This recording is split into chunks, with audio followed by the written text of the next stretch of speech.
بسم اللہ الرحمن الرحیم الحمدللہ نحمدہ ونصلی ونسلم علی رسولہ الکریم اما بعد فاعوذ باللہ من الشیطان الرجیم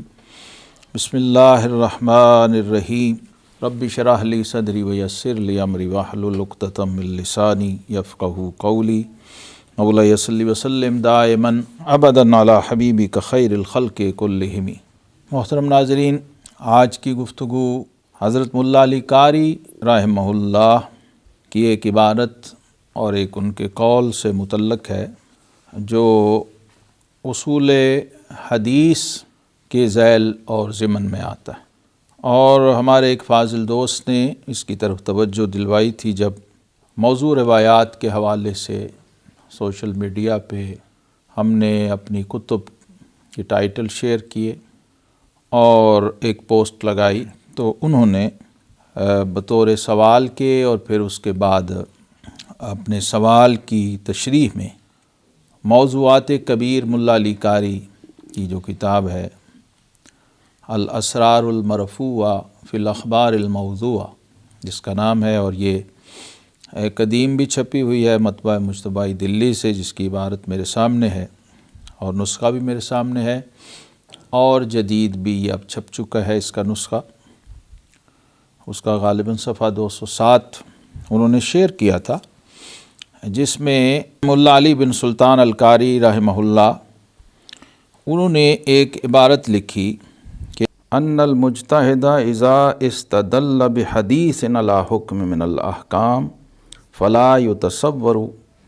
الا یکون صحیحا او حسنا عنده ثم لا يضره دخول ضعف او وضع فی سندہ۔ اس سے انہوں نے یہ سمجھا، یا بعض لوگ سمجھتے ہیں، اس غلط فہمی کا ازالہ مقصود ہے کہ مجتہد، امام مجتہد اگر کسی موضوع روایت سے استدلال کر لے تو وہ موضوع نہیں رہتی۔ تو ایک اشکال بھی ہے، یہ ایک غلط فہمی بھی ہے جس کو رفع کرنا مقصود ہے اور اس کی وضاحت مقصود ہے۔ انہوں نے لکھا کہ مجتہد اگر استدلال کرے کسی ایسی حدیث سے جو احکام شرعیہ سے متعلق ہو، تو یہ تصور ہی نہیں کیا جا سکتا کہ وہ صحیح نہ ہو، وہ حدیث اسناد کے اعتبار سے، متن کے اعتبار سے صحیح نہ ہو یا حسن نہ ہو اس کے نزدیک، تو پھر ثم لا يضره دخول ضعف او وضع فی سندی، اس کے بعد وہ کہتے ہیں کہ اس روایت کی کسی سند میں ضعف اور وضعیت وہ مضر نہیں ہے، نقصان دہ نہیں ہے۔ یعنی ایسا ہوتا ہے، کئی روایات بطور مثال پیش کی جا سکتی ہیں،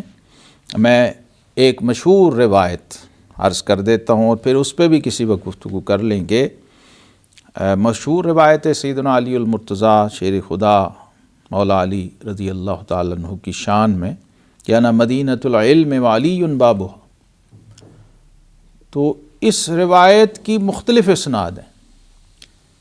کوئی سند صحیح ہے، کوئی سند حسن ہے، کوئی سند ضعیف ہے، اور کچھ اسناد موضوع بھی ہیں۔ اس طرح کی مثال کے طور پہ اگر آپ روایات کو سامنے رکھیں تو اس بات کو سمجھنا آسان ہو جاتا ہے کہ مجتہد جب استدلال کر رہا ہے تو اس کی نظر میں ہے صحیح سند بھی اور حسن سند بھی۔ اب ممکن ہے کہ کوئی شخص کہے کہ فلاں اس روایت کی فلاں سند جو ہے ضعیف بھی ہے اور موضوع بھی ہے، اور اس کی نظر میں حسن اور صحیح الاسناد جو روایت ہے وہ نہ ہو، تو وہ سمجھے گا کہ مجتہد نے کسی موضوع روایت سے جو کہ احکام سے متعلق مسئلہ تھا اس میں استدلال کر لیا ہے۔ تو یہ ایک غلط فہمی تھی، میں نے کہا کہ اس کا اشکال ہے میں اس کو دور کرنے کی کوشش کروں اس روایت کے حوالے سے، اس لیے کہ یہ متفق علیہ مسئلہ ہے محدثین کرام کے نزدیک کہ احکام میں اور عقائد میں ضعیف روایت جو ہے وہ بھی قابل قبول نہیں ہوتی، موضوع تو بہت دور کی بات ہے۔ اس لیے کوئی موضوع روایت ممکن نہیں ہے، اس کا تصور نہیں ہے، اور کوئی ضعیف روایت بھی اس کا تصور نہیں ہے